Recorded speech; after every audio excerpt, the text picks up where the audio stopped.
President Biden campaigned on a lot of things: immigration reform, defeating Trump, race relations, defeating Trump. As PolitiFact explains, on January 11th, he made a lot of promises on his campaign, but Biden is stalling on one of the biggest: forgiving a significant amount of undergraduate student loan debt. I'll give you a hint. The moratorium and $10,000 in forgiveness are not going to be much help long term. So, to give Mr. President a gentle little nudge in the right direction, because he will most certainly be seeing this video, right? Today, we will examine the complex issue of long-term student loan debt reform by first reviewing the status quo, second, identifying the biggest stressor on student loan borrowers, and finally, reviewing how our history as a country can give us clues on how to feasibly remove this source of stress. Because at the Cancel Student Debt Town Hall on January 27th, Chuck Schumer, who is generally considered to be pretty much the most conservative Democrat of all time, put it quite simply: pausing student loans is not good enough. First, the status quo for borrowers is staggeringly stressful. I'm about to hit you with a lot of statistics, boom, boom, boom, right in a row, because we need them in order to truly grasp the immense weight of this crisis.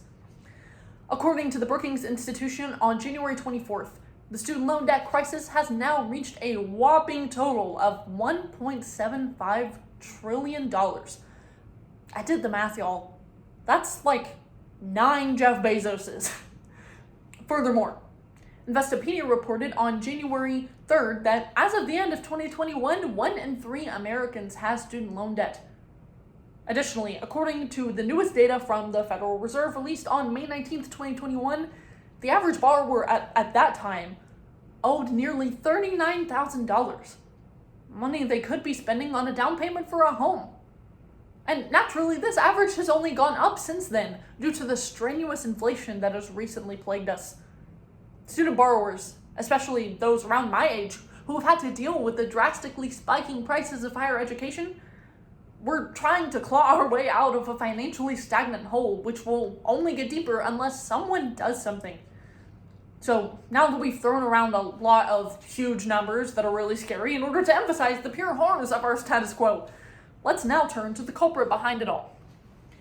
Education data reports on March 1st that up to 67% of the average borrower's total cost of repayment is attributed to interest.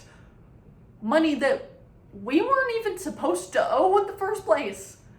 Also, according to that same source of December 19th, 2021, nearly 80% of borrowers make at least one late student loan payment. And after you make that late payment, the interest compounds and compounds and compounds on itself exponentially, and it does not go away. It only makes matters worse for people that already need help. As MarketWatch explains, on January 11th, unpausing Biden's moratorium and going back to the February 2020 status quo doesn't make sense because it wasn't even working before then, right? Because even borrowers with steady employment were having trouble managing their debt before the pandemic even happened. We need a plan that will bring long-term solvency, not just a temporary band-aid, because a huge portion of Americans are financially drowning. So, Mr. President, I hereby propose the elimination of existing and future interest on federal student loans, because it's mostly federal student loans rather than private loans. This must all be done through an immediate executive order as Americans need immediate relief. But here comes the classic argument, right? Somebody's got to pay for it. Of course, in all seriousness, the government has interest money for a reason: to safeguard for people who miss their payments or make them late. So to offset these costs, we will have to get the money from somewhere. But where?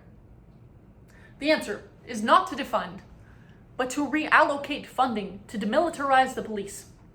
In 2014, Ferguson, Missouri was turned on its head as riots raged in the streets following the fatal shooting of unarmed black teenager Michael Brown.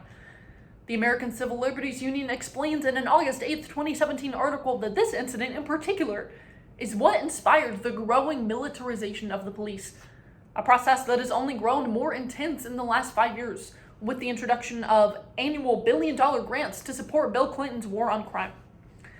Investopedia explains on March 15, 2021, that 2 such programs, 1033 and 1122, cost billions of dollars. Their goals, respectively, are to aid police departments in acquiring military gear, like from anywhere from office equipment to vehicles, and to make funds available to law enforcement to get this equipment at a discount in exchange for anti-drug policing, which we all know to do more harm than good.